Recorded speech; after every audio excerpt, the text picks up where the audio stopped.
Hello everyone, आज मैं आपके लिए न्यू ड्रामा लेकर आई हूँ। ड्रामा की शुरुआत में एक लड़की दिखाई जाती है जो कि एक लड़के के साथ होती है और कोई नहीं, उसी के बॉयफ्रेंड का अंकल होता है, क्योंकि उसके बॉयफ्रेंड ने उसी के बेस्ट फ्रेंड के साथ मिलकर उसे चीट किया होता है। इसलिए वो फैसला लेती है कि वो बदला लेगी।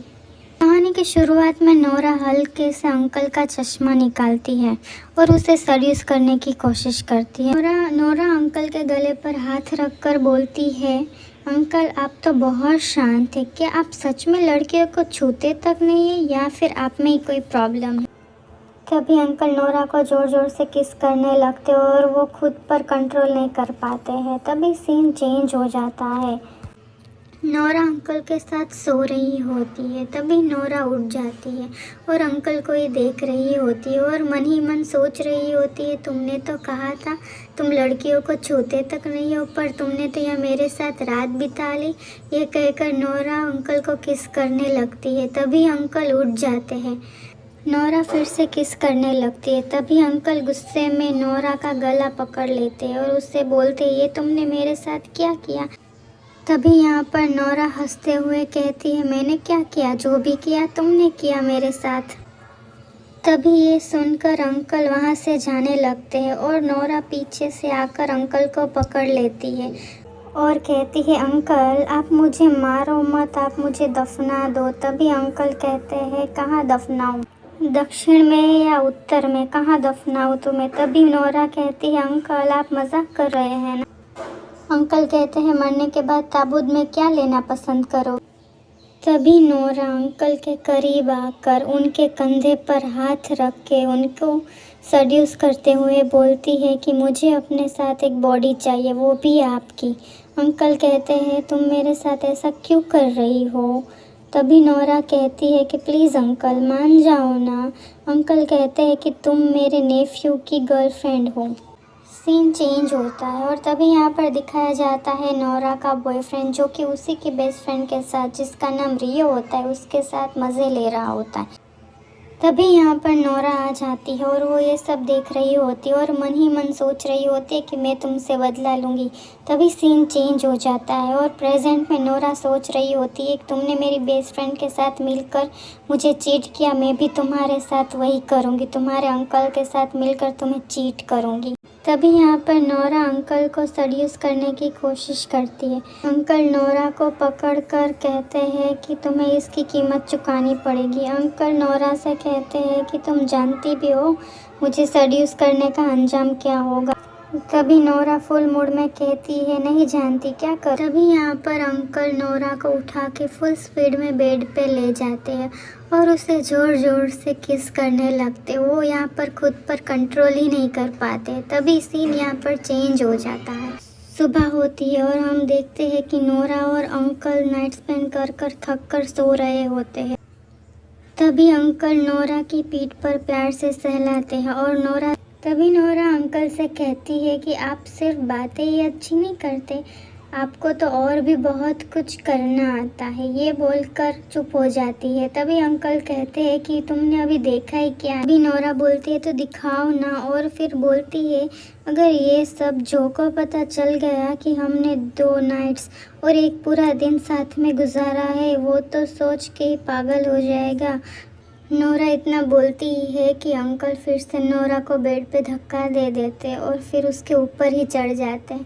तभी नोरा अंकल से कहती है कि अगर मैं कभी कोई मुसीबत में हुई तो आप मेरी मदद करोगे?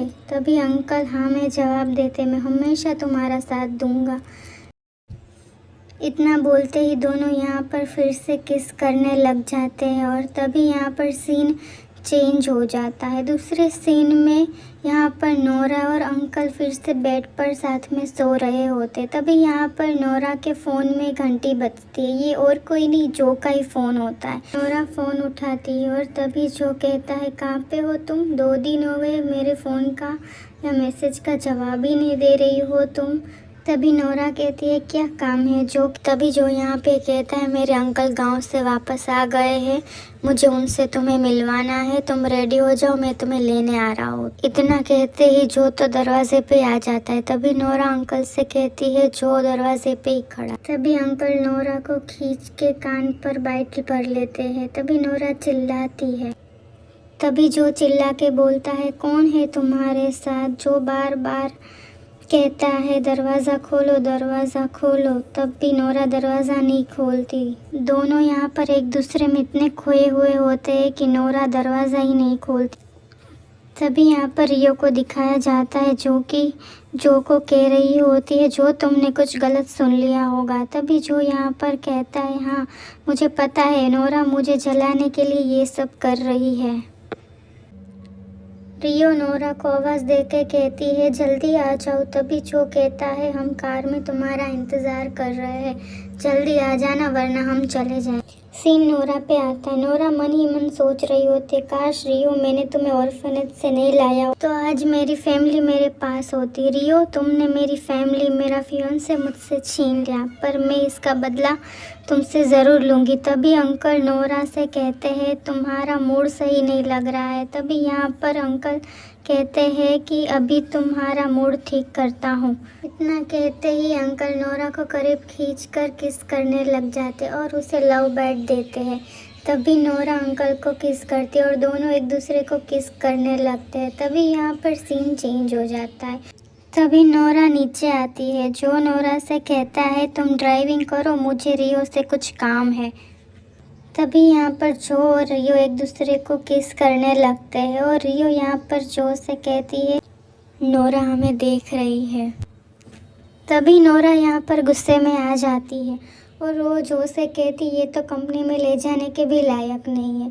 तभी नोरा यहाँ पर जो से कहती अगर तुम्हारे अंकल ने देख लिया तो। जो यहाँ पर सोचने लगता है। नोरा यहाँ पर जो से कहती है कि तुम तो कंपनी में भी नहीं गए हो इतने टाइम से, जब से तुम्हारे अंकल यहाँ से गए। ये सोचकर जो रियो को वापस भेज देता है और कहता है तुम कमरे में जाओ, मैं तुमसे बाद में मिलूँगा।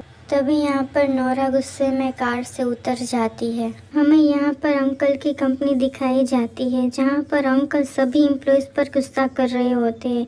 कह रहे होते एक महीने में इतना प्रॉफिट कम कैसे हो गया, पैसे कहाँ गए। तभी अंकल जो से पूछते हैं। जो घबराने लगता है। तभी यहाँ पर नोरा मन ही मन सोच रही होती है ज़रूर इसने वो पैसे उस रखेल पर खर्च कर दिए होंगे। तभी यहाँ पर जो धीरे से खड़ा होता है और वो कहता है अंकल आई मीन सर, मैंने वो पैसे मेरे फियांसे पर खर्च कर दिए। पूरा यहाँ पर मन ही मन सोच रही होती है चलो इसने फिर से सारा इल्ज़ाम मुझ पर ही डाल दिया। इतने में अंकल कहते हैं चलो ठीक है, मेरी तरफ से इसे गिफ्ट समझना, पर याद रहे जो दोबारा ये नहीं होना चाहिए। तभी जो कहता है कि ठीक है सर, मैं दोबारा ये नहीं करूँगा। तभी अंकल यहाँ पर सभी को कहते मीटिंग यहाँ पर ख़त्म हुई और नोरा यहाँ पर दरवाज़ा बंद करती है और अंकल के पास आकर अंकल से कहती कमाल है अंकल, आपने तो सबको ठीक कर दिया। तभी अंकल यहाँ पर कहते हैं कि मैं तुम्हें भी ठीक कर दूँ। तभी नोरा यहाँ पर अंकल को सेड्यूस करने की कोशिश करती। ये बोलकर जैसे ही अंकल और नोरा एक दूसरे को किस करने वाले होते तभी यहाँ पर जो आ जाता है और नोरा तुरंत ही अपना सारी फाइल सिमट कर वो यहाँ से चली जाती है बाहर। तभी उसके पीछे पीछे जो आता है और तभी जो गुस्से में नोरा का हाथ पकड़कर कहता है तुमने बताया ना अंकल को मेरे बारे में जो मैंने इस कंपनी के साथ किया। तभी यहाँ पर नोरा कहती है जो तुम मुझे 10 साल से जानते हो, मैं ऐसा कभी नहीं कर सकती और मुझे पता है कि तुमने ये पैसे उस धंधे वाली पर खर्च किए हैं ना। तभी यहाँ पर जो कहता है कि तुम इससे बात करो रियो के बारे में वरना मैं ये शादी ही तोड़ दूंगा। तभी नोरा यहाँ पर बोलती है तुम आए थे मेरे पीछे शादी का प्रपोज़ल लेके, ना कि मैं तुम्हारे पीछे। तभी यहाँ पर फ्लैशबैक में सीन दिखाया जाता है जो आया होता है शादी का प्रपोज़ल लेके नोरा के घर पर और सीन प्रेजेंट में आता है और जो बोलता है कि तुम मेरे पैसे के पीछे हो। तभी सीन यहाँ पर नोरा का घर का दिखाया जाता है जहाँ पर रियो आई हुई होती है और वो नोरा के मम्मी पापा से कह रही होती आज तो नोरा ने मुझे बीच सड़क में कार से उतार दिया। तभी यहाँ पर नोरा घर पर आती है और कहती है कि मैंने ऐसा कुछ नहीं किया उसके साथ, वो झूठ बोल रही है। तभी यहाँ पे नोरा के डैड नोरा से गुस्से में कहते तुम्हारी हिम्मत कैसे हुई रियो से इस तरीके से बात करने की। तभी नोरा यहाँ पर बोलती है कि रियो मेरी फियांसे के साथ सो के आई है। तभी यहाँ पे नोरा की मॉम नोरा को जोर से थप्पड़ मारती है और नोरा के डैड बोलते ये तुम क्या बकवास कर रही हो। नोरा मॉम डैड से बोलती है कि आपको ये बकवास बातें लग रही है। तभी नोरा गुस्से में बोलती है कि जब तक ये धंधे वाली इस घर में रहेगी मैं इस घर में नहीं आऊँगी। तभी नोरा वहाँ से चली जाती है। तभी नोरा बाहर आती है और वहाँ पर जो आ जाता है उसके सामने। तभी जो नोरा से कहता है कि मैंने तुम्हें मना किया था ना कि तुम रियो को परेशान मत करना, फिर भी तुमने किया। तभी यहाँ पर नोरा ये सब सुन के जो को जोर से थप्पड़ मार देती है और धक्का दे के वहाँ से। दूसरे सीन में नोरा घर पर होती है, वो अपने आप को देख रही होती है मिरर में। तभी जो आ जाता है घर पर और नोरा से कहता है ये तुमने क्या पहना है और रुको ज़रा तुम्हारे ये गर्दन पे कैसा निशान है। तभी जो को शक हो जाता है और वो पूरे घर की इन्वेस्टिगेशन करने लगता है और फिर उसे कुछ नहीं मिलता तो वो नोरा से कहता है कि अब मैं तुमसे शादी नहीं करूँगा, तुम एक अच्छी लड़की नहीं हो। तभी नोरा यहाँ पर बोलती है कि तुम एक धंधे वाली को रख सकते हो तो मैं क्यों नहीं। तभी जो यहाँ से चला जाता है गुस्से में। तभी सीन यहाँ पर चेंज हो जाता है और क्लब का सीन दिखाया जाता है जहाँ पर नोरा अपनी बेस्ट फ्रेंड के साथ बातें कर रही होती है। तभी उसकी बेस्ट फ्रेंड कहती है रियो ऐसा कैसे कर सकती है तुम्हारे साथ, तुमने उसके लिए कितना कुछ किया है। तभी नोरा की फ्रेंड देखती है नोरा की गर्दन पर बाइट का निशान। तभी नोरा की फ्रेंड कहती है रियो कितनी बार सोई होगी जो के साथ, फिर भी तुम जो के साथ। तभी यहाँ पर नोरा बोलती है कि ये जो ने नहीं किया, ये कोई और है। तभी नोरा की फ्रेंड बहुत एक्साइटेड होकर पूछती है कौन है वो। तभी नोरा कहती है कोई नहीं है। इतने में ही नोरा की फ्रेंड कहती वो तो रियो है ना, वो यहाँ पर क्या कर रही है। तभी यहाँ पर नोरा जाने लगती। इतने में अंकल की एंट्री होती है और जैसे ही नोरा गिरने वाली होती है अंकल उसे खींच के अपनी बाहों में भर लेते हैं। तभी अंकल यहाँ पर नोरा का हाथ पकड़ के नोरा को ले जाते हैं और अपना जैकेट उतार के उसके बदन को ढकते हैं। तभी यहाँ पर जो आ जाता है और नोरा छुपने की कोशिश करती है। तभी यहाँ पर जो कहता है हेलो अंकल, और वो देखता है कि अंकल के साथ ये लड़की कौन है। जैसे ही जो ये चुपके से देखने जा रहा होता है। इसी के साथ ये पार्ट यहीं पर ख़त्म होता है। दूसरे पार्ट को देखने के लिए चैनल को लाइक और सब्सक्राइब करना ना भूलिए। Thanks for watching.